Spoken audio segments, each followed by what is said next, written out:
Hi there, and welcome to the Skylight Books author reading series. If you'd like to learn more about us and our many upcoming author events, please visit skylightbooks.com, where you can browse our inventory, buy books, and join our Friends with Benefits Club. You can also follow us on Twitter, Tumblr, and Facebook. To speak to a real live bookseller like me, please call 323-660-1175. Thanks for your support, and enjoy. All right, you guys, are you ready? Are you excited? Yeah. Okay, you guys put your hands together for the amazing Steffie Nelson. Yay!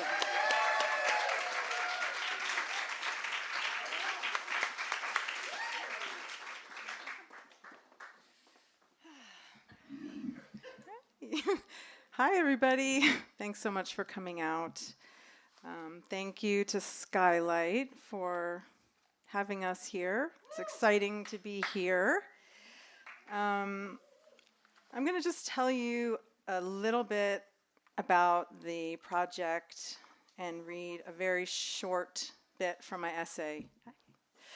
So Slouching Towards Los Angeles began as part of an art project curated by the nonprofit organization Land and the artist Zoe Crosher, in which visual artists explored the idea of territorial expansion through billboards across the 10 freeway.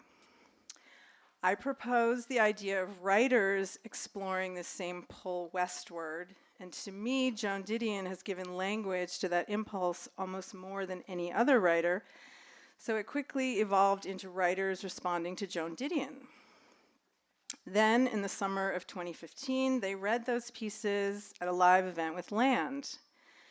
4 years later, in the summer of 2019, Rare Bird, local publisher, gave the book the green light. I brought in some more writers, and here we are today. And 4 of the 5 writers reading tonight were part of that original event, so it's nice to see it come full circle. I'm just going to read a very short bit from my introduction. In a 1977 Ms. Magazine interview, Joan Didion described being compelled by subjects that started as pictures in her mind that possessed a certain shimmer around the edges. She compared this effect to the way schizophrenics or those under the influence of psychedelic drugs are said to see the world, when the molecular structure starts to break down. Writing is the attempt to understand what's going on in the shimmer, she said. I believe that the shimmer is a crystallization of some truth, her truth, and that Didion's writing transmits these truths to us. Through her words, we enter the shimmer, the place where the molecular structure breaks down and perception is porous, and we emerge with both a new way of seeing and maybe a new way of writing. Thank you. So the first writer, we're going to go in the order that the essays are in the book, because there is kind of a structure. So I should have let you know that, Margaret. But so our first reader is Margaret Wappler. Margaret has written, yay! Margaret has written for Elle, Washington Post, Slate, The New York Times, and many other publications. Her debut novel, Neon Green, was shortlisted for the VCU Cabell First Novelist Award and was praised as witty and entertaining by the Los Angeles Times. Welcome, Margaret. Can I keep that? And by the way, if you want to just set your intro up, your essay up, introduce it, that's fine. Okay. Thank you so much, Steffie, and everyone for coming tonight. I just want to say, too, that Steffie really persisted in getting this out there into the world for a while. I mean, when was that original Land event? Was it like a couple years ago? 2015. Oh, my God. So there was just many emails every once in a while that would be like, I'm still working on this. And I love seeing your persistence about it, because I really wanted to see this book out there. It's been a pleasure to read the other essays in it, too, as well, to be part of it. So I wrote a piece Oh, wait, hold on, let me get there. I wrote a piece based on Joan Didion's essay called At the Dam, which is her going past the Hoover Dam and just totally reveling in the marvel of it, in the engineering prowess of it. And as I was moving to LA back in, let me think about this, 2002, I drove past the Hoover Dam myself. So this is the piece about that encounter with the Hoover Dam and the ideas that I was having about coming to LA. Since the August afternoon of 2002, when I first drove past the Hoover Dam, the oppressive heat surrounding the structure has never entirely left my skin or my psyche. The killer heat of the West, it almost got me. In a way I wouldn't see for a long time, the West did lay claim to a few things, and the remembrance of those things will slip into a day when I'm not looking, not thinking like a Paul. Driving up to the dam, the heat soaking into the truck, the desert a dun-colored stain in all directions, my life, about to rip itself fresh, was the first stage of my rebirth into Los Angeles, the West, as an anxious, hopeful creature. On the first day of our cross-country move from Chicago to Los Angeles, everything was a blur, with a few exceptions. The flats of Texas, where we saw lightning jag from its cloudy nest down to the ground. Flagstaff, Arizona, where we stopped for the night and ate shrimp and drank blue margaritas in a carpeted hotel dining room so cold it was almost refrigerated. The next day plunged us into the desert. The insufferable heat was an air trap, waiting outside of our U-Haul. We were vibrating across Highway 93 with everything we owned, living and inanimate, inside the truck. Outside, the temperature was 103 degrees. We were running out of gas. There was nothing in the desert. I didn't understand what was happening. Where were all the features? How long could not much of anything go on? Where were the living things? Were we going to break down in this truck with our cat Lima, who kept slinking from the front to the back and then underneath the brake pad? Would we all go wandering in the desert for help, never to be seen again? Would we look like those cartoons of gaunt near carcasses crawling through the endless sands, whispering, "Water, water"? Would we die out here? Would the West be inhospitable to two Midwestern art kids drawn to it by the cracked moonstone mysticism of Fleetwood Mac and P.T. Anderson, who somehow captured the true romantic nature of a 99-cent store at night? "It's going to be okay," Adam said when I panicked about making it to the next gas station. A sign had flashed at some point saying, "Next gas station a million miles away," and we had flagrantly ignored it. The empty tank sign had been on for several miles. We were on a detour from the reliable straights of Interstate 40, rattling toward the Hoover Dam, the gateway from the Wild West to whatever was west of that, the end of the continent. Neither of us had ever laid eyes on the dam. Really, Adam wanted to see it, and I wanted to make him happy in this small way. But as we drew closer to it, everything felt worse. I was still swallowing tears from saying goodbye to Lizzie, my almost sister, and Chris, a guy I accidentally fell in love with. Goodbye to Chicago. Goodbye to our house with the checkered floor. Goodbye to the nights I had spent riding my bike to a dive bar with Chris after work, him looking back at me and kicking out his foot in a wave. Goodbye to all that. I was headed west to transform into a better writer and a better wife. 2 jobs I had assigned myself, one with an overblown sense of destiny, the other out of love and duty. But I was chafing against my uniform. I worried I was fundamentally unfit for this type of women's work. Maybe California would save me, would save us. Maybe on the 5th sunset, according to some legend as of yet unknown, I'd find peace as simply and efficiently as changing 4 lanes, merging, merging, merging in one fluid movement. I'd eat a Meyer lemon from our tree in our new backyard and taste the kind of clean grace that could wipe memory. I'd write a book where palm trees talked and wake up next to this person feeling right. As we got closer to the dam, the air conditioning sputtered out. The truck, on its apocalyptic diet of gasoline fumes, hurtled forward seemingly out of sheer physics. Anxiety tightened the screws holding up my neck, raked down my back in burning rushes. I never expected to be struck by an engineering marvel. In fact, I've probably said the phrase engineering marvel only a few times in my life. But when we drove past it, everything else occupying my mind was blotted out. The desert of Black Canyon erupted into a mammoth half bowl, a curve of concrete 726 feet tall that can be seen from space, separating the head of Lake Mead from the blue neck of the Colorado River. From our vantage point on the highway, scant yards away, it rose out of nothing like a religious monument. An altar to human ingenuity and the belief that it will always save us from nature, from an indifferent God.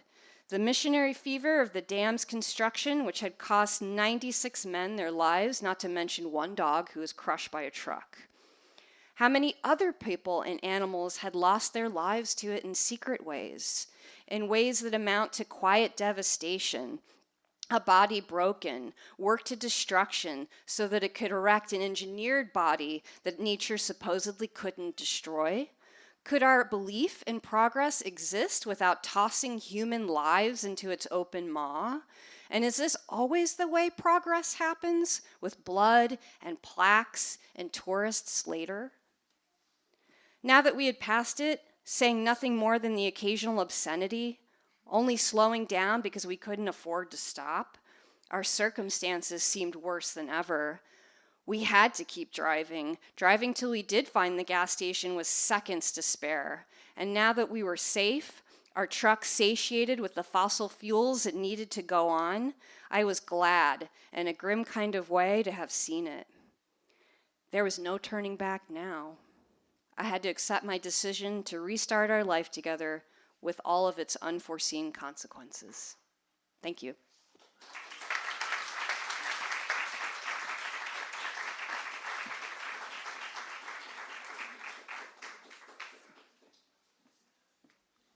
Thank you.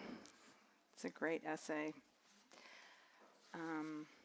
Up next, we have Jessica Hundley.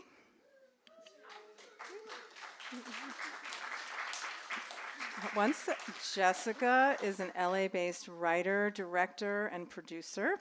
She has authored books for Taschen, Chronicle, and others. In her journalism and directing work, she explores art, music, and film with a focus on counterculture, metaphysics, and psychedelia. Welcome, Jessica.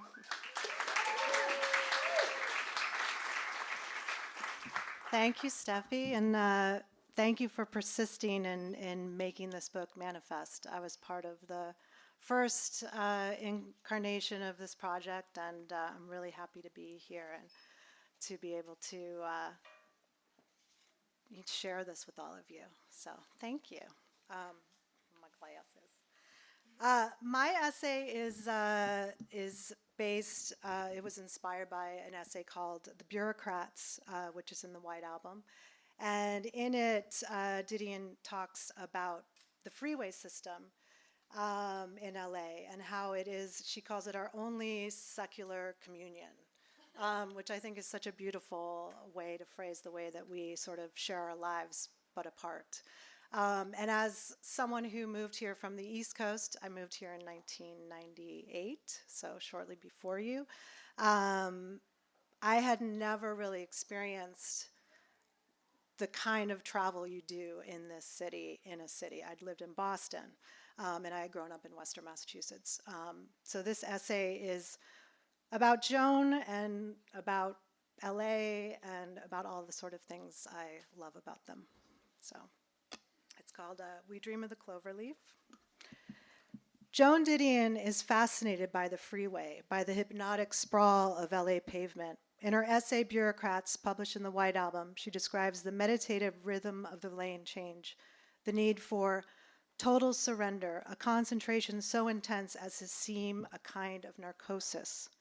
In what feels like an ecstatic proclamation, she describes the freeway system as Los Angeles' only secular communion.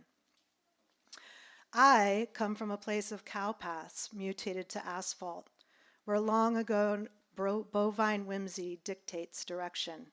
I come from a place of pockmarked country roads lined with piles of ancient stone, rocks tattooed by the sweat of century-dead Yankee farmers. Where I'm from, a street is a place lined with salt-stained siding, sprinkler hiss, lawnmower drone guarding never-used front entries, kids in the back, and mom opening the side screen door to shake out the crumbs from the tablecloth. At night, headlights carve close through blackness and echo across darkened leaf. But here the way is free and the sky is open. Here in Didion's Los Angeles, the city is shoelaced together, its farthest edges pulled up and close by a thin and graceful ribbon of pavement. The road here is long and true. It shoots arrows of cement through clusters of adobe and palm, burrows under humped mounds of dirt and deer grass to emerge back again into bleached daylight. It swoops down, around, and over, a hawk's pass through jasmine and smog. Here we dream of the cloverleaf. We look down from the tin can airplane, homesick for the grid. I think of Didion's secular communion. Didion caressing the 405 and her 1969 Daytona yellow T-top Corvette Stingray, wearing something long and silk and flowing, a cigarette pressed between lips. Didion in total surrender, her mind clean, her eyes clear, filled with a sublime reverence. It was Didion's Los Angeles that called me west. Didion's Los Angeles, in the time before the screens, before the barrage, before the bits and the pixels and the data. The communion then was just you and your machine, you alone inside your glistening steel husk, gliding over the shimmer of rising heat, vinyl licking the curve beneath the knee, the glare of Pacific hovering over hood, the head empty, the windows down, the only sound, engine whine under the static AM radio. All the leaves are brown, the mamas and papas sing, as you fly through the blue-green blur of California.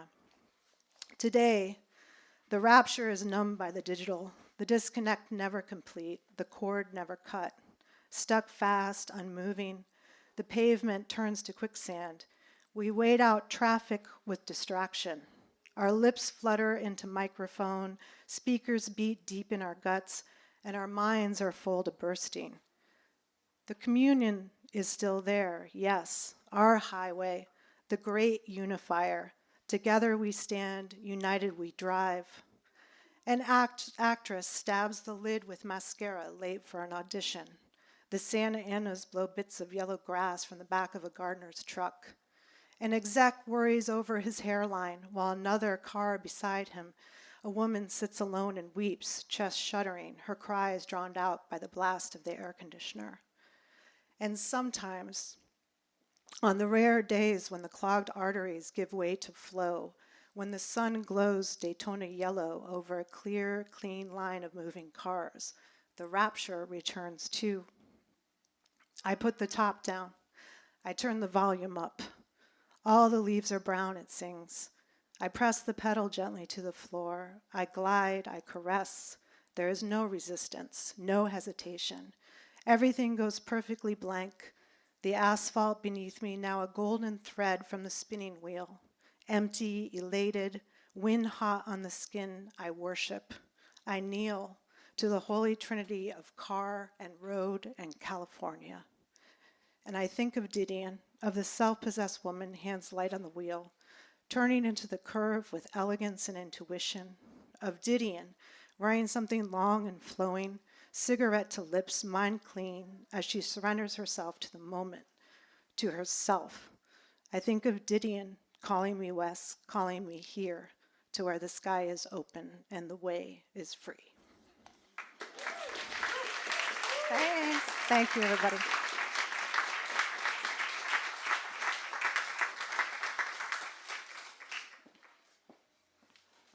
Thank you, Jessica. That's such a beautiful piece. Up next, we have Tracy McMillan. Tracy is a television writer, memoirist, relationship expert, and host of the reality show Family or Fiancé on OWN Network, OWN TV. Her viral TEDx talk, The Person You Really Need to Marry, has more than 11 million views. Welcome, Tracy.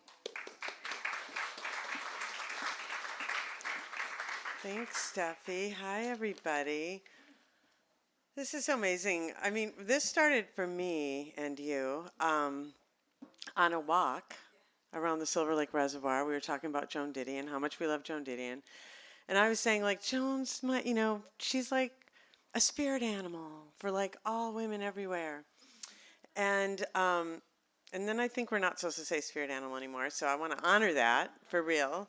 And so when she called to say, or emailed me, which is like a phone call, except 2020, and she said, well, could you do your piece? And I was like, okay, but I'm going to find a way to do it a new way. So somebody told me once a long time ago, I was thinking, well, what would I write about? And they're like, well, write about what only you can write about. And then also, I always choose to write about something that I'm sort of afraid of. Like, what am I trying to work out, and what am I afraid of? And I usually go there, So I decided to write about my real age. You guys, this is LA. Okay, so I'm like, I'm going to write about being 55. That's what I'm going to write about. So I was like, okay, cool. So I decided to write a letter to Joan on turning 55. And I really was the part I cut out is about, when did I become middle-aged? What was the moment I became middle-aged? So, dear Joan Didion, I was not one of those people who came to Los Angeles with a dream. To have a dream supposes you think something transcendent could happen in some realm, even if it's a realm where you're sleeping. And I didn't really think anything transcendent could happen to me anywhere or ever. No, I came to Los Angeles because I just couldn't fucking handle New York anymore. And let's just say no one was surprised when, a dozen years later, I was 42 years old, living in a one-bedroom apartment, writing television news just enough to pay the rent, with a 10-year-old son, no health insurance, and 3 amicable divorces. To my credit, I consider that last thing a legit achievement. I was at a point in my life where I was deeply in need of some inspiration and money. Joan, that's when I discovered you. I mean, really discovered. I had heard of you, of course, but I had not yet read the White Album. I did not yet know about ignorant armies jostling in the night. I had not yet seen you standing in front of that Corvette. And then, one day, I had. Suddenly I knew why all those English majors had been talking about you all these years. Not just because you were a fatalist and a beauty and a teller of truth, but because you made writing look and feel like rock and roll. And all I had ever really wanted to be, maybe all I'd ever been, was a writer. And so just about the time I should have been starting to prepare for my obsolescence, because we all know Hollywood has few good roles for women over 40, I am probably started to hammer on my own door, as you might say, and make amends to myself. I wrote a screenplay inspired by the demise of my 3rd marriage. I got an agent somehow and started taking meetings, telling all these nice Ivy League children about my drug-dealing dad and my sex-working mother. Joan, you would have been proud. For the first time ever, I dared to say what I really thought, and I even said it in print. I took the covenant between reader and writer to tell the truth and nothing but the truth, a covenant you mastered like no one else, and decided it should include the whole internet. Because why not? After a lifetime of playing small, I finally stopped whining, stopped complaining, worked harder, and spent more time alone, just like you told me to. The next thing I knew, I was writing television, had an essay go viral, got some book deals, wrote some books, did a TEDx thing, and became a person who goes on television and talks about relationships. I was embracing my inner you, Joan, if we had been born millennials. Because who are you if not the original influencer?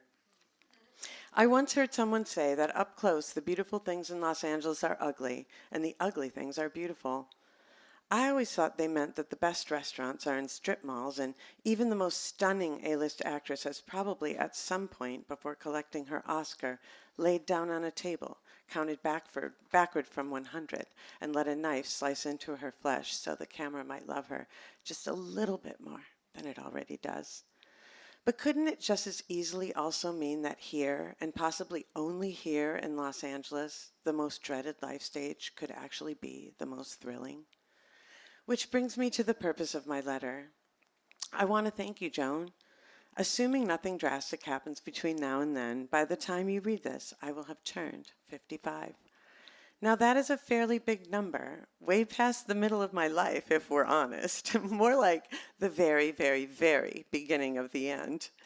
I may not be precisely sure when middle-aged happened. Was it the meeting with the estate lawyer, the problem with my knees, my son's college graduation? But it doesn't matter because I am most definitely here. But I'm not scared. In fact, I'm exhilarated. Thanks to you, Joan.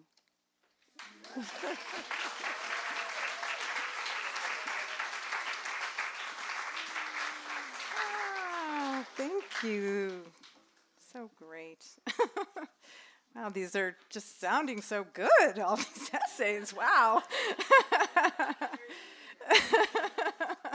Okay. Dan Crane is up next. Dan Crane is a writer, professional air guitarist, retired, and author of To Air is Human, One Man's Quest to Become the World's Greatest Air Guitarist, from Riverdale Books. Welcome, Dan. Hello. So there's not much of a preamble. Basically, this is kind of a meditation on Didion's essay 7,000 Romaine, Los Angeles, which you may or may not recall was largely about Howard Hughes. The Last Private Man, from Howard Hughes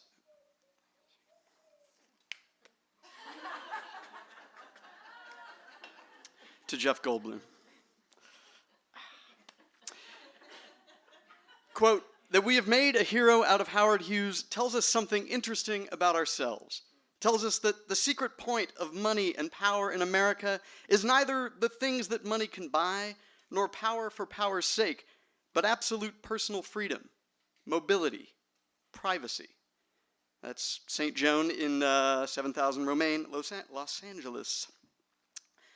It's a cloudless Thursday morning, and just after 10, Jeff Goldblum answers his door, shirtless.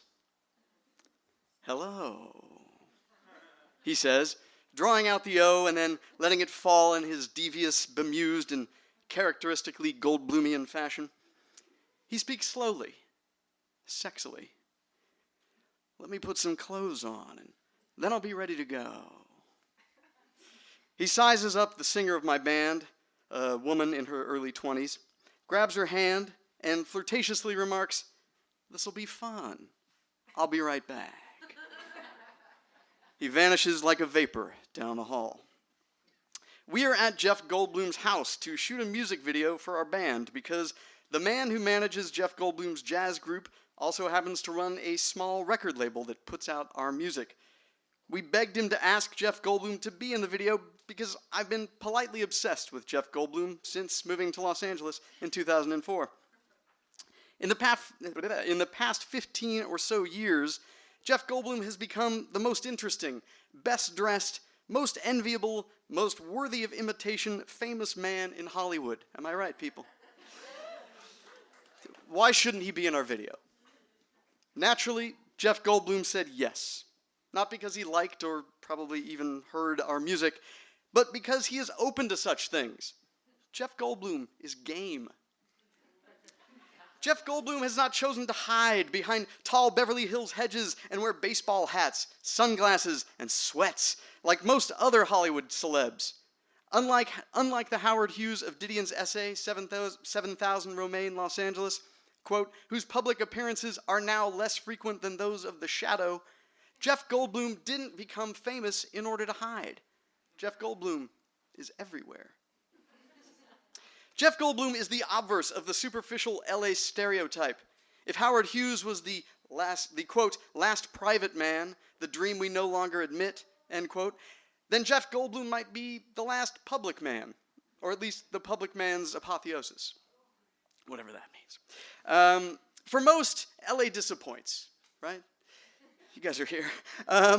True celebrities are ghosts hermetically residing in mansions behind 20-foot-high ficuses seeking Hughesian levels of privacy. But Jeff Goldblum is a party, and you're invited. He is the celebration in celebrity. Jeff Goldblum is playing jazz almost every Wednesday evening at a small club in Los Feliz. It's right down the street. It's called Rockwell. We're going there afterwards for drinks. You guys are invited. After the second set, around 11:30 p.m., Jeff Goldblum hangs around until anyone who desires a selfie with him has an iPhone chock full of snaps. The photos will quickly be Instagrammed and hashtagged and garner numerous likes. I know, I've posted one.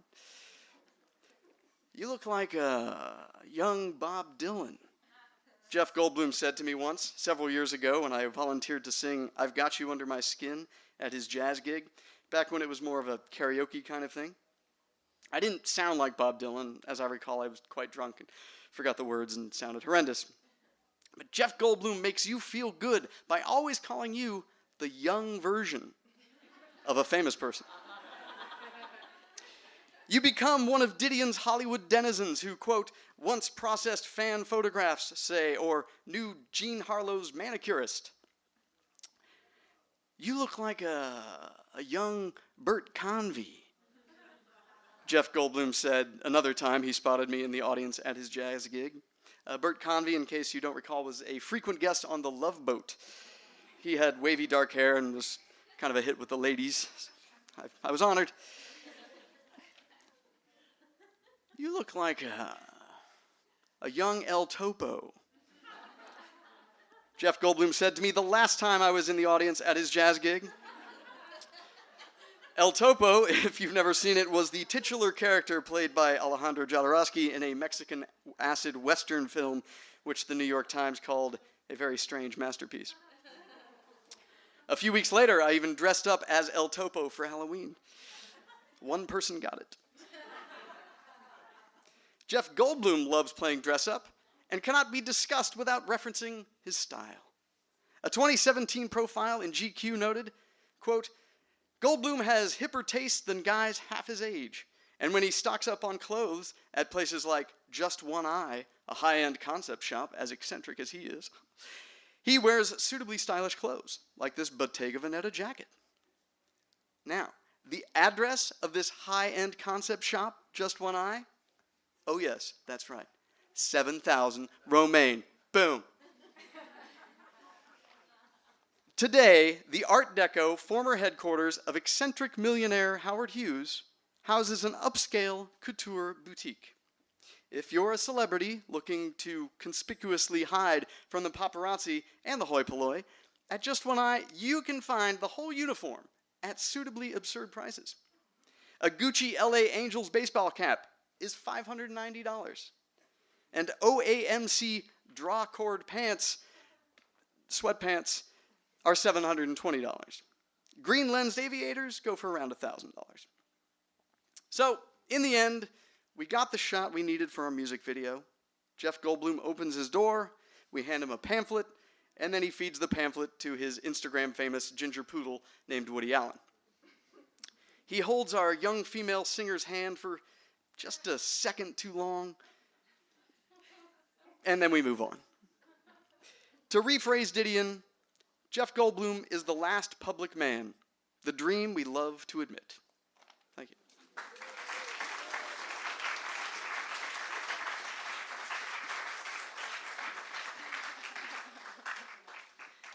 Thank you, Dan.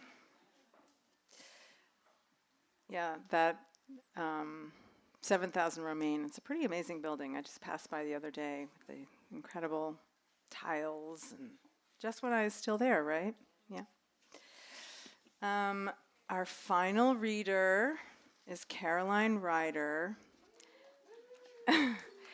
And Caroline has a very short bio, so I just want to say that Caroline was one of my very first writer friends in Los Angeles. We were members of the Style Council, which was created by Joe Donnelly, who is another contributor in this book. And so I've been an admirer of her work and, a friend for all these years. And here she is. Caroline Ryder is a British screenwriter, ghostwriter, and journalist based in Echo Park, Los Angeles. Welcome, Caroline. This is, that's better. Oh my God, everyone, it was so great to hear your essays. And Steffi, thank you so much for making this book happen because, more than anything, what a dream it is to read at Skylight. This is such an iconic bookstore, and it's an honor to be here, and thank you everyone for coming. So I also read my piece at the original event 5 years ago. It was really fun and beautiful, and I actually had a guitarist with me because my piece was inspired by Joan Didion's essay about listening in on the Doors recording at Sunset Sound, and it's in the White Album, which is just a remarkable collection of essays as well that everyone should read if you are in Los Angeles. It's just such a guide to the DNA of this city. And the Jim Morrison essay is mainly like 3 pages long, and it just is so brilliant and so sharp and so funny. And would it be okay, because my essay in this book is kind of not very long. I wouldn't mind maybe reading a couple of paragraphs from Joan's original work. So is that okay, Steffi? Okay. So what an honor to read Joan Didion. You're getting your phone. By the way, troubling that that his dog's name is Woody Allen. The creepy guy, suspect. I am a Jeff Goldblum fan, but I'm just slightly troubled by. Okay, so this is essay number 3 on page 21 of the White Album, and Joan writes. It was 7 o'clock of an early spring evening in 1968, and I was sitting on the cold vinyl floor of a sound studio on Sunset Boulevard, watching a band called The Doors record a rhythm track. On the whole, my attention was only minimally engaged by the preoccupations of rock and roll bands. I had already heard about acid as a transitional stage, and also about the Maharishi, and even about universal love, and after a while it all sounded like Marmalade Skies to me. But the Doors were different. The Doors interested me. The Doors seemed unconvinced that love was brotherhood in the Kama Sutra. The Doors' music insisted that love was sex, and sex was death, and therein lay salvation. The Doors were the Norman Mailers of the top 40, missionaries of apocalyptic sex. Such a great line. Break on through, the lyrics urged, and light my fire. So I'll skip a couple paragraphs. So Joan is waiting for Jim. They're in this recording session at Sunset Sound. She's writing a piece for a magazine. I'm also a music journalist, so I have some experience of waiting for bands to show up for whatever it is I'm supposed to be doing with them. And so she's waiting and waiting and waiting, and Jim is just not showing up. Then he does. It was a long while later. Morrison arrived. He had on his black vinyl pants, and he sat down on a leather couch in front of the 4 big blank speakers and closed his eyes. The curious aspect of Morrison's arrival was this: no one acknowledged it. Robbie Krieger continued working out a guitar passage. John Densmore tuned his drums. Manzarek sat at the control console and twirled a corkscrew and let a girl rub his shoulders. The girl did not look at Morrison, although he was in her direct line of sight. An hour or so passed, and still no one had spoken to Morrison. Then Morrison spoke to Manzarek. He spoke almost in a whisper, as if he was wresting the words from behind some disabling aphasia. "It's an hour to West Covina," he said. "I was thinking maybe we should spend the night out there after we play." Sorry, that's my Jim Morrison impression. Manzarek put down the corkscrew. Why? He said. To this day, I now love West Covina in a way that I didn't before, because how cool is that? And then the final paragraph of this little essay is, Morrison sat down again on the leather couch and leaned back. He lit a match. He studied the flame a while, and then very slowly, very deliberately, lowered it to the fly of his black vinyl pants. Manzarek watched him. The girl who was rubbing Manzarek's shoulders did not look at anyone. There was a sense that no one was going to leave the room, ever. It would be some weeks before the Doors finished recording this album. I did not see it through. So that's the wicked essay. I mean, the whole book's great, but this essay was really cool. And what inspired me about it was that this sense of waiting that I think for me kind of has been part of my experience of Los Angeles. I've lived here for 15 years. And, you know, if you live in LA, you know what it feels like to wait. You're waiting on the freeway. You're waiting for the dreams to come true. You're waiting for love to happen. And it's such a complicated city. So I really kind of got inspired by that. And the White Album was given to me by a woman who was a little older than me when I first arrived in LA. And she had been waiting for a long time for things to happen. She did eventually make it to the first season of Top Design and and then left LA. But she was an interior designer, and she'd been waiting and working, and people here work so hard, you know. So I would like to dedicate my essay to my mother, who is constantly asking me what I'm doing here. And what am I waiting for? It's like, Mom, you don't understand. Waiting in LA is a fine art. So this is my piece. It's called Waiting for Jim, a response to the White Album. My first summer in Los Angeles, I was in my 20s, a young newspaper reporter from London, determined to woo the city, learn her words, her rules, her pleasures. I knew some of her myths, Jim Morrison and his black vinyl pants, for example, but I had yet to encounter Raymond Chandler's The Long Goodbye, Nathaniel West's The Day of the Locust, and the thorny bougainvillea that will make your fingers bleed. I had yet to sit with a left-handed lover at Musso and Frank and watch him take the orange rind out of his martini, wondering if the city's capricious emotional tides would engineer a second encounter or just terminate us. July 4th fireworks crackled over Hollywood, and I got the feeling that this was a special day, the kind that friends and family share with one another. I had neither friends nor family around, so I ordered tequila delivery from Pink Dot and settled in for the night with a copy of the White Album, stretching my body out on the stained carpet of my one-bedroom apartment. I don't know why that detail seemed necessary.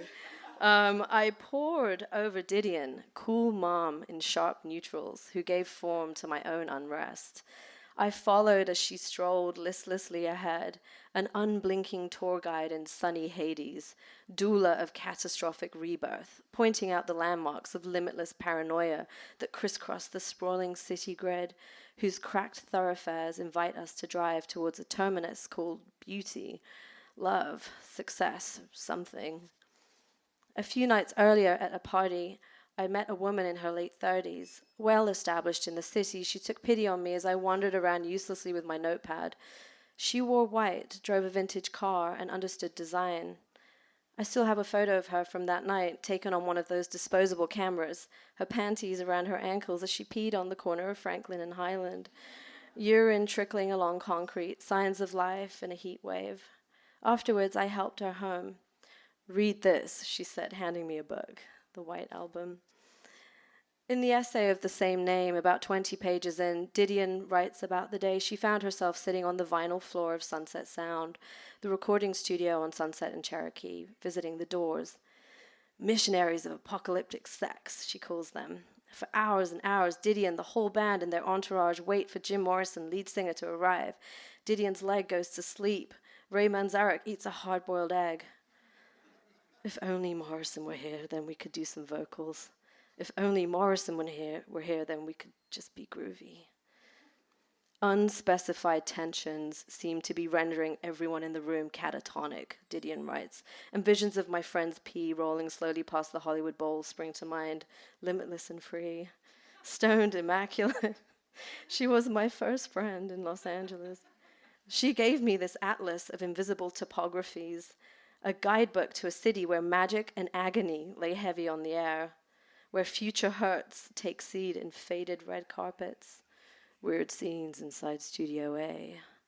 Jim Morrison finally arrives and no one acknowledges him for a whole hour, 60 minutes. No one says hi. How awkward is that? And how perfect, how groovy, how fucking sexy.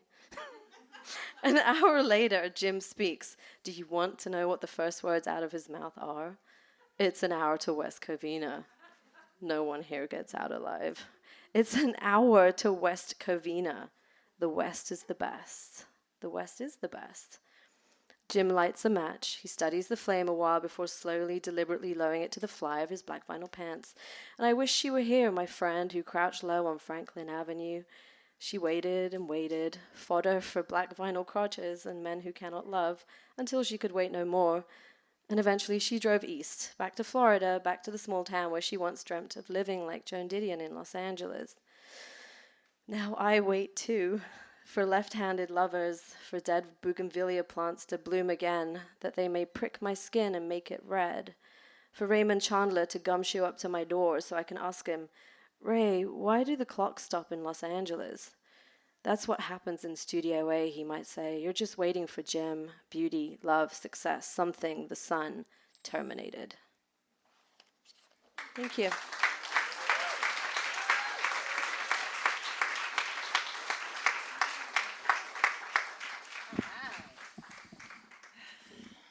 Thank you, Caroline. So I guess we're going to do a little reconfiguring, and I want to take a picture of everyone standing there, but we'll do that later. Okay. So we're going to get behind a table and answer and do a little Q&A. Flip your chairs around. That'd be great.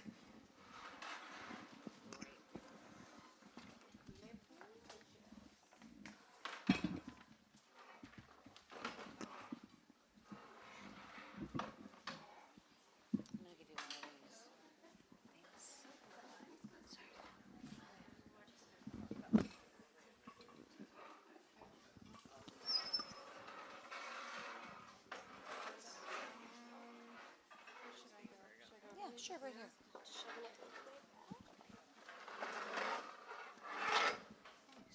See, it's Hi, all working everybody. out. It's all working out. Thank you, everybody, for coming.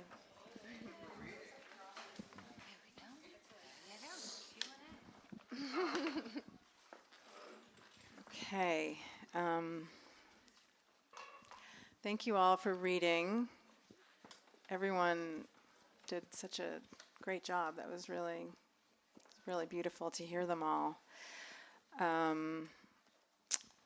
So I asked a question at our event at Vroman's, and I thought it would be fun to ask the same question of you all. Jory Finkel's essay talks about how Joan Didion's mother gave her a notebook at age 5 in the hopes that she would, quote, stop whining and start to write it all down. In light of that, could you each share one of your earliest moments as a writer, maybe the moment you knew or decided you were a writer? I'll take it if you're still thinking. Yeah.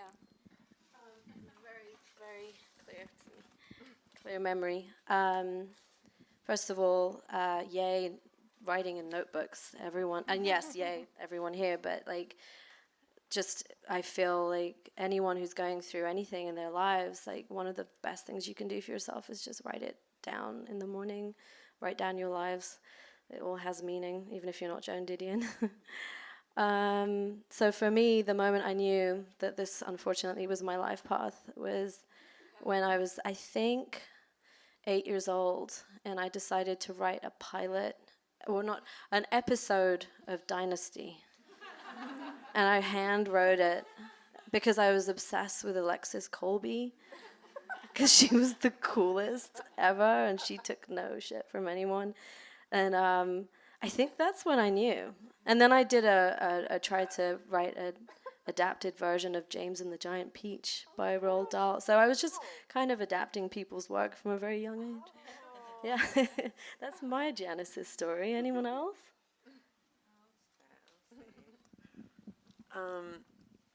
It's funny. I never know questions like the first time or the most thing or your favorite. I'm like, is that my favorite? Was that the first time? But I would say that I remember I didn't really have parents. I was totally raised by like multiple wolves. And so it wasn't a parent that did anything for me. But I do remember Kathy Long, who had the locker next to mine. One time in 10th grade, she looked at me and she said, Tracy, you should be a writer. And that's the first time I knew. I was like, oh. Now, it took me a long time to get there. And also, I was 8 and I had an idea. I was like, I have a show idea. Could I mail it to ABC? Would they get it? But I was like way too practical and had been very disillusioned at a very young age. I was like, they'll never get it. Never mind. It happened. It happened, exactly. But I wrote TV news for 16 years, which is not real writing, but actually it turns out it was like the very best possible background. All the while, did I think I was a writer? No, I did not. But when it came time to actually write, and somebody gave me an assignment, I could do it. And that was, I look back and all that writing that I did that wasn't writing, and I wasn't a writer, and there were no notebooks, and just Kathy Long. That was all real stuff, so. Let's see. I mean, I wrote plays for my stuffed animals when I was like 5 or 6. But then when I was maybe in 2nd or 3rd grade, my father gave me a journal that was, real sweet and homespun. It had this like paisley cover, and somehow I guess through his explanation, I thought that what you're supposed to do with a journal is write about all the people you know. And so in the journal, each page is the name of a classmate of mine, and then like my review of them. And I was withering, like I was just a bitch about it all. Like, Lee, like he's gross, he smells. Like it wasn't a very generous document, but some people did good, got good reviews. And sometimes I'd go back in and change it, if Lee had done something nice, I'd be like, Lee's good, he's cool.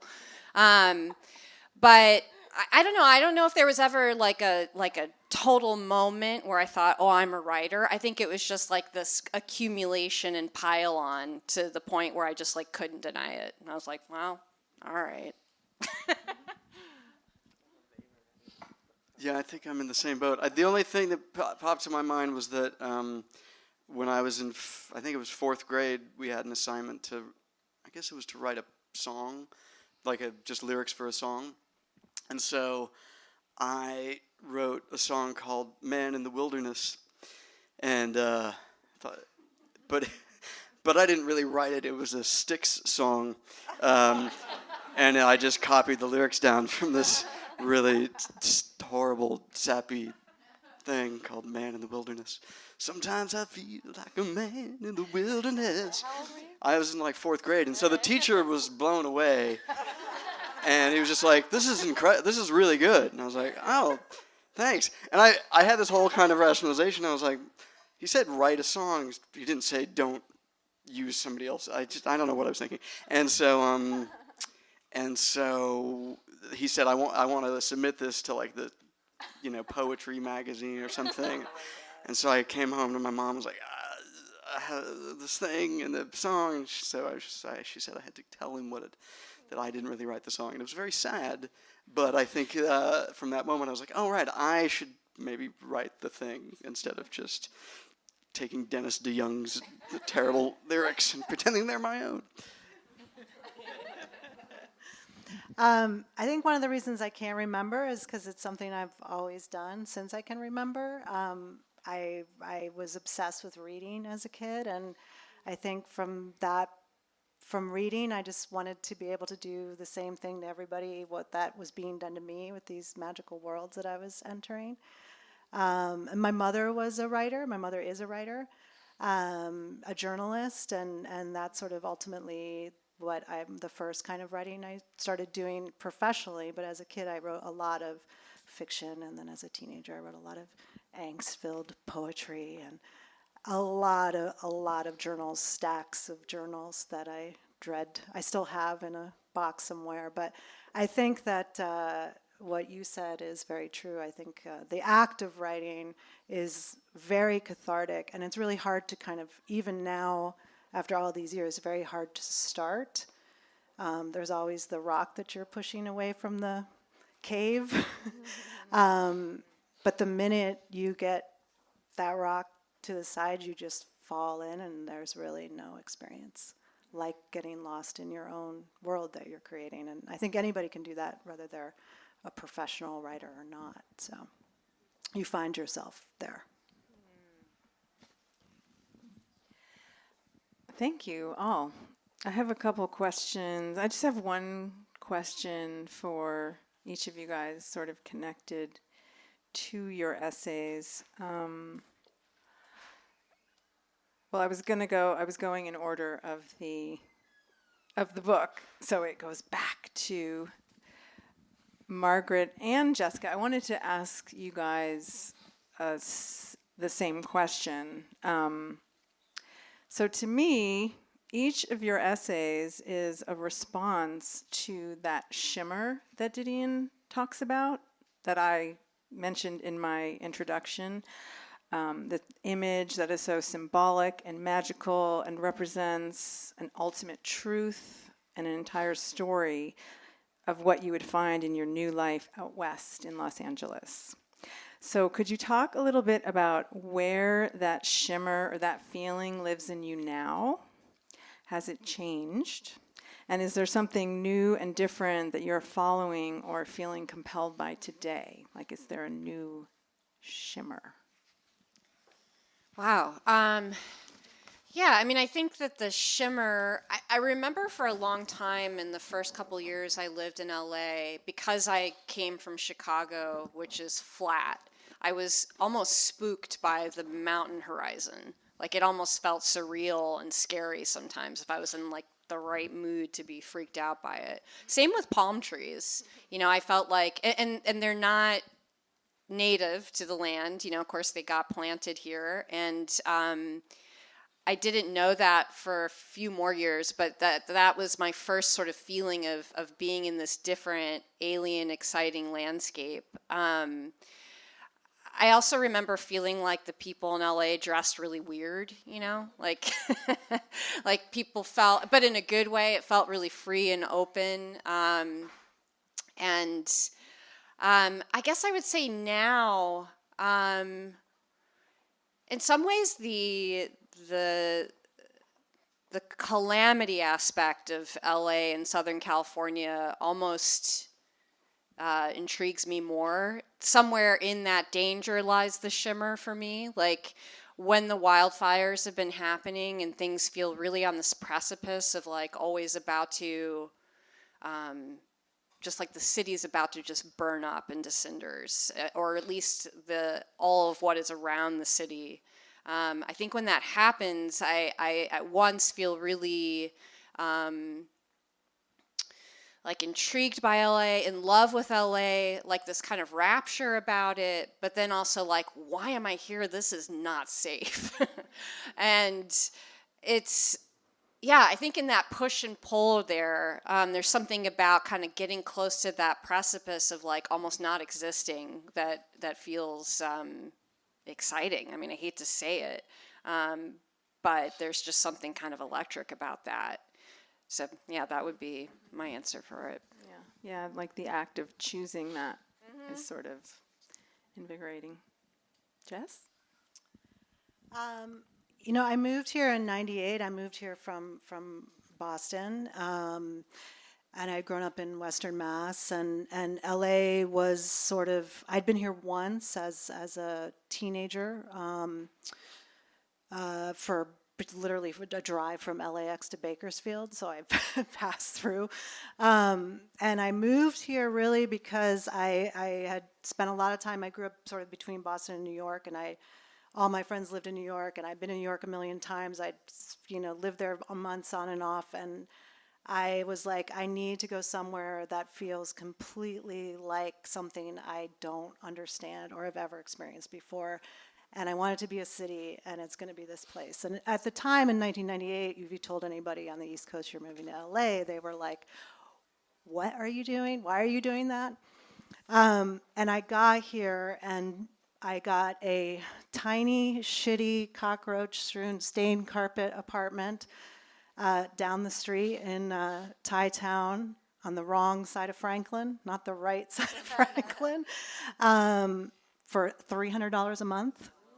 And I was able to live alone there for 4 years, and it was the most glorious time, and I fell in love with the city. I fell in love with the weight of history being lifted off my back, the weight of the East Coast and the puritanical, and being sort of in this place where manifest destiny was what the sort of underlying philosophy, a place that everybody who was creative was allowed in. There's no walls as long as you've got an idea to sell. They want to hear it. And that sort of energy and electricity, and I think at that time and the age I was, being here and having the freedom of not having to pay a lot of rent and having a community that was really supportive. That was the other thing. I think LA is a city built on an art form that's collaborative. And so that is endured, in that it is a creative community of collaborators and supporters, and in a way that no other city in the world is. And I think that all still exists, and I think, unfortunately or fortunately, the rest of the world has caught on to that. But I think all the people from the East Coast who shook their heads that now live next door to me, known houses, I think they've just made the city better too, because it's this kind of it's my home now. I've lived here longer than I've ever lived anywhere. And the shimmer that she saw is, I think, the shimmer that's been here from an ancient time, But I think it needs us to sort of reflect it in our art and in ourselves, So. Thanks. I was just reading something about the theosophists who believe that the gold in the land creates a magnetic vibration. So maybe that's the shimmer. My next question is for Tracy. So your essay is basically in defiance of what it supposedly means to get older. And Joan Didion published her most successful book, The Year of Magical Thinking, at age 70. Do you think that writing is a vocation that is more accepting of people, women in particular, getting older because writing improves with experience? Yeah, for sure. I mean, isn't that the best thing about being a writer, is that no one can ever fire you? No one needs to give you permission to be a writer. No one can revoke any permission to be a writer. You can write your way into a job. Sometimes you can write your way out of one, I think that, just exploring the idea of age and aging in Los Angeles and trying to, what I see is I never fell in love with Los Angeles. I feel like this is an arranged marriage for me. And actually the data on arranged marriages is that, they're actually very satisfying and fulfilling relationships, probably because people, they don't choose the partner out of their unresolved childhood trauma. It's just they're just thrown together and then they work on it because they have to. That's how I feel about LA. And I'm like, but the weird thing is that it gave me every single thing a city could give you. Anything you could have, I got here. And my baby, who's now a college grad or whatever. So I feel like the idea that you have this expiration date in LA. In fact, what I talk about is that we have the best food, we have the best Botox, we have the best everything. I love the collaborator thing. You can find a collaborator for anything here. It's like there's all kinds of divorcees and like people to date. Like you could never run out in LA, like really. And I just was like, I know we have all this cliche, all this mythology, all this like bullshit about Los Angeles, but as much as it's not the love of my life, it has so much to offer me and continues to offer me so much, even in my, whatever, 6th decade.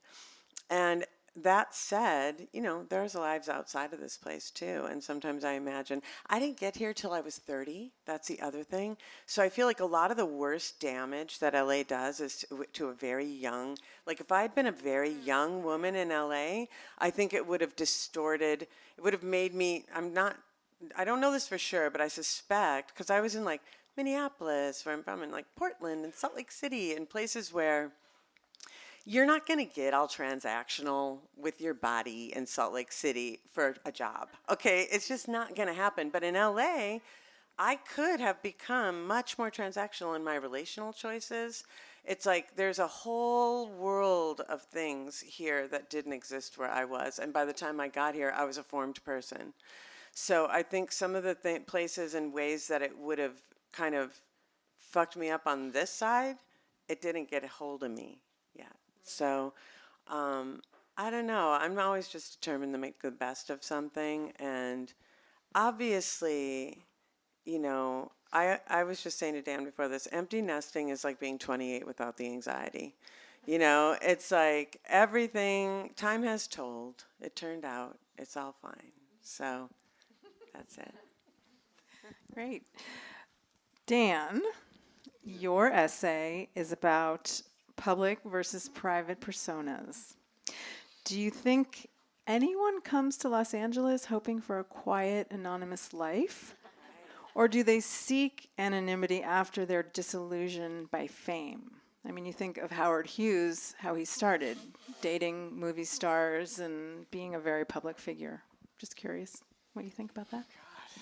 I don't have a quick, brilliant answer for that. I think that there's sort of, I don't know, it seems like there's two types. One that sort of reacts to fame by like just wanting, like they just want more of it, and so they do whatever they can to just stay, like they feed off of it. It's like a drug to them, and so they want to be out. I mean, obviously Jeff Goldblum is doing all those selfies. I mean, I often look at him doing these, because he'll stay there until everybody's gone. Everybody will get a selfie at this end of this jazz gig. Like Elizabeth Warren. Exactly, yeah. Except different. Yes. No pinky shakes.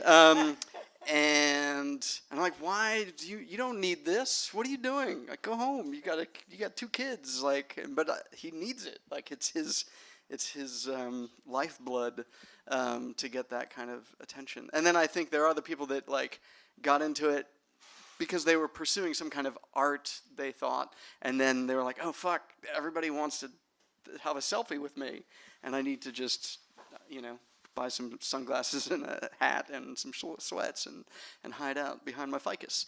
I've chosen to just live out in public as a world famous air guitarist. So, if you guys want a selfie, it's cool. Yeah. He means it. My last question is for Caroline, and then we'll open it up to questions from you guys. So you invoke several major LA ghosts in your piece, Raymond Chandler and Jim Morrison, as well as your friend who had to leave the city, so her ghost kind of remains. Do you think we live with more ghosts in Los Angeles because the city is so built upon mythology? And how do you experience them? Gosh, well, I have yet to do a sort of measurement of the ghosts in every city in the world. I grew up in London. It's pretty ghosty. Ghosts everywhere. LA's ghosts. I think you pick the ghosts that you want to sort of invite into your life, and Joan is still with us, so she's not a ghost yet. But I was always drawn to Los Angeles. I'll put it that way, and the ghosts of Los Angeles, for whatever reason, resonated with me. The music, I mean, music is perhaps a sort of a ghostly expression of history and of an eternal thing. And I grew up in London in the suburbs with a gigantic 8-foot tall poster of Jim Morrison in my bedroom. And I know that he is not cool. I know that now as like a feminist, and that he sucked and he beat women and he wasn't nice. And but that being said, there's do you judge the art by the artist? That's a whole other conversation. So I was drawn to that ghost, and I've been fascinated by the ghosts of Los Angeles. I was very lucky recently with my friend Siobhan, who's sitting right here, who recently recorded in Sunset Sound. Hey, Veronica. And in the same studio that Joan Didion sat on that floor and listened to Jim Morrison on that same console. And it was by sheer coincidence that my friend happened to be there. And for me personally, what a kick. Like, that is the reason I moved here. I love art and culture and music. And if you care about those kinds of things, if you're the kind of person who understands why you become an actor and then take selfies, and there's something about fame that I'm still completely fascinated by. And Joan Didion speaks a language that I think is eternal, and she will continue to haunt this city, I think, for a very long time. Her words haunted me the second I read her, because I felt sort of intimidated and insecure around her. I felt like she's someone that I would never feel comfortable around, because she's just so cool and so brilliant and so fragile. And that made me love her. And I mean, I'm probably rambling at this point, but did that kind of answer your question? What was the question again? The experience of these different ghosts of Los Angeles. Yeah, well, ultimately, I think every ghost wants to have their star on the Hollywood Walk of Fame, and isn't it? And I'm really pissed off that Joan doesn't have one. So let's lobby for that, because every self-respecting LA ghost should have one. Yeah, okay. So it has been spoken. Yes, it is happening, and so it is. Joan Didion, actually the stars on Hollywood Boulevard were one of the first things that when I moved here, I remember taking this walk at night along Hollywood Boulevard. I was like, I can't believe I moved to a city where there are stars on the sidewalk. Like, it was just super magical. So, do you guys have any questions? Does anyone out there have a question? Yes. Should we?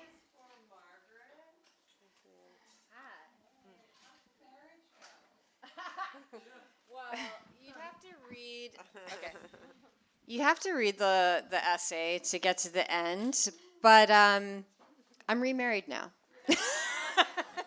to a wonderful man who's sitting right here in the front row, and who I have a baby with. But yeah, that relationship didn't last.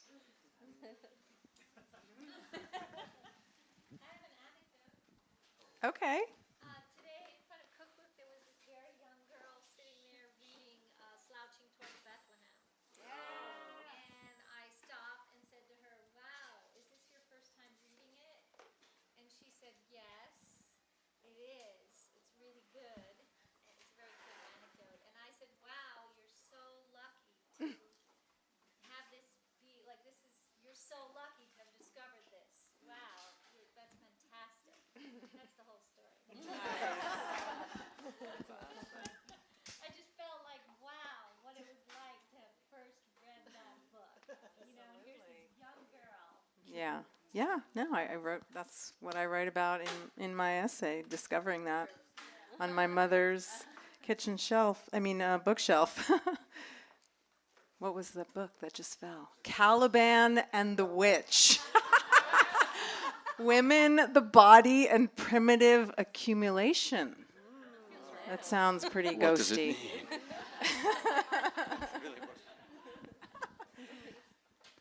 Any more questions?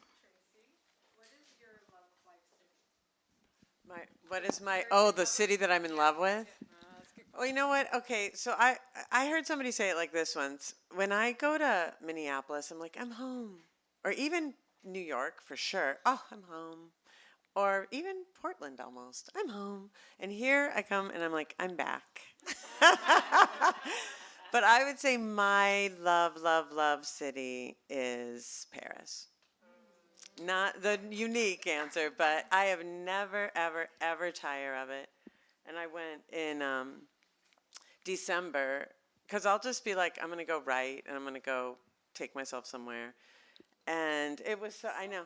No, I don't have a kid anymore, okay? He's a grown, he's out of the house. But, and, there's a metro strike, or there was, this is in December, and I couldn't get on a metro, I couldn't go see anything, I couldn't do a thing, and it was perfect. I just walked around and did my writing, and it's the best. So that's my favorite. Yeah, Steffie, when did you know you were going to be a writer? I'd like you to answer your own question. Yeah. I answered this question at Vroman's. So when I was in 5th grade, I published one issue of the Larchmontonian, which is the town I grew up in, Larchmont, New York. And it was like a 3-page newspaper with, I'm not sure it had any news in it at all. I know we had some recipes and some jokes, and I wrote the, what do you call that? The logo, I guess. Yeah, I wrote it in calligraphy because I'd been taking a calligraphy class. So it was like, the New York Times with the Larchmontonian, and sold, I think it was 25 cents a copy. And, I just had this urge to be a journalist or a writer. And then I got a lot of feedback from teachers. I remember saying, you could be a professional writer. And I was like, oh, okay. And I literally just didn't have any other idea what to do with my life. And I was like, I guess I'm going to be a writer. I don't know. It just happened. I went with it. I just went with the flow. I studied poetry in college, poetry and creative writing, and I did not think that I had a big career ahead as a poet, so I decided to try and get into magazines, and that's what I did.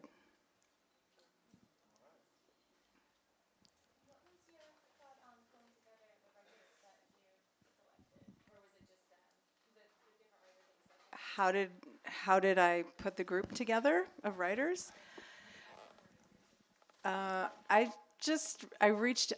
have a large community of writers. I reached out to most of the writers that I knew and admired. And, I say in the introduction that I started to realize that pretty much every writer in Los Angeles, especially women writers, have something to say about Joan Didion, because you just can't be a woman writer in this city and not be influenced by her, I don't think. So I knew that I had my story, and I just began to explore it, and everyone responded immediately and enthusiastically. And then this past summer, I had to turn it around very quickly. But it's a few people who I really would have liked to have in the book, who I'd sort of been talking about it with in the interim 4 years between the event with Land and the green light from Rare Bird. A few of those people were not available, which was kind of sad. But the people who came forward and were able to do it in the time frame were just such an amazing group of writers, and I'm really,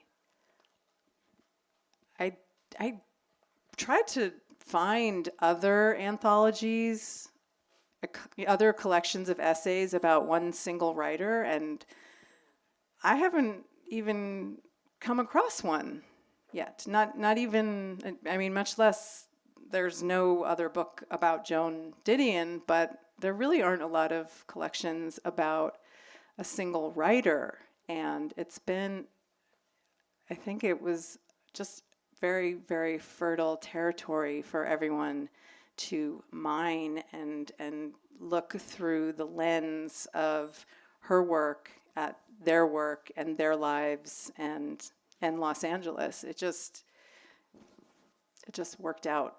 Do you know if Joan Didion has seen the book? I don't know. I'm trying to get the book to her, and I've gone through a few different avenues, and so far I don't have, like, send it to this address and she'll get it. You know, I don't want to just randomly send it to her literary agency. I feel like it'll just go in the mailroom or something. Yeah, so I'm working on it. If anyone's friends with her out there, can hand deliver.